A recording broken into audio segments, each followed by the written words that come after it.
It's good, man. Dr. Johnny, What's up, buddy? Mr. Alexander, how we doing? It's good, bro. It's good to see you, man. Oh, pleasure's all mine. How's everything?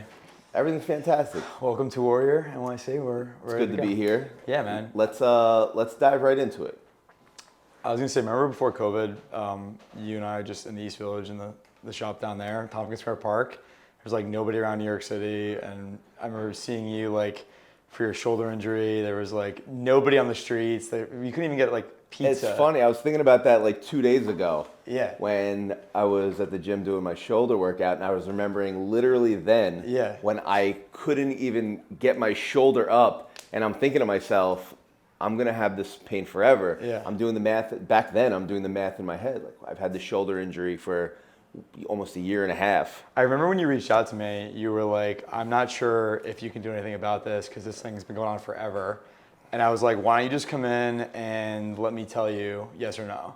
And then I think it was like 2 visits we fixed it. Yep. And I haven't heard you complain about it since, so No, I'm like, it's all been right, fantastic. let's. Yeah. But yeah, man, it's crazy because like, you know, that was what, 2.5 years ago? At least. So more than that. Now we're up here, we have the whole operation. It's like the city, it's like nothing even happened. Like it's, you know. It's wild. It's crazy. But if you had told me then that we'd be doing this in 2 years, I'd be like, nah, no way. On 23rd and 5th. Yeah. With a 2,500 square foot office. Yeah. With 6 Warrior employees. I mean, I always wanted to be in Flatiron because I feel like you get the best of both worlds. It's still that neighborhoody vibe, not crazy with the tourists, the foot traffic's not insane, but you still have access to Madison Square Garden, Penn Station. I mean, you still feel like you're in New York City. Yeah, I mean, from here you have a dope view. Well, yeah, I mean, that's what sold the office really, was the view of Italy and the Flatiron building and stuff. Yeah.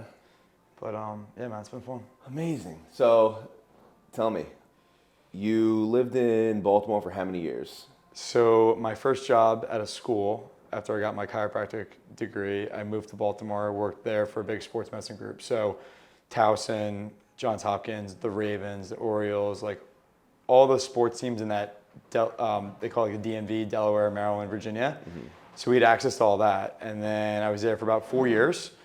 And just being a New Jersey kid, Jersey boy, I wanted to get back to New York City. So my dream was to always do it here in New York. But obviously when you start out, you want to work for the best of the best. You don't care where to go. So I love my time in Baltimore. Baltimore was amazing. But I mean, New York City, like if you can make it here, you can make it anywhere. It's where I want to be. And you knew from right off the bat, right off the bat, you're going to end up in New York City. Yeah, because New York City is the best of the best. And I didn't think I'd ever be satisfied anywhere else. You know, I always wanted to build I planted my flag in New York, right? Like I'm always going to be here now. So even if I want to expand to Jersey or, you know, I've got some different things in the works, this is still always going to be HQ for me is New York City. And what better neighborhood to do it than, I mean, Flatiron, historic. I mean, some of these buildings are 300 years old. It's like, it's a really iconic neighborhood, and that's where I always want to be. That's what's up.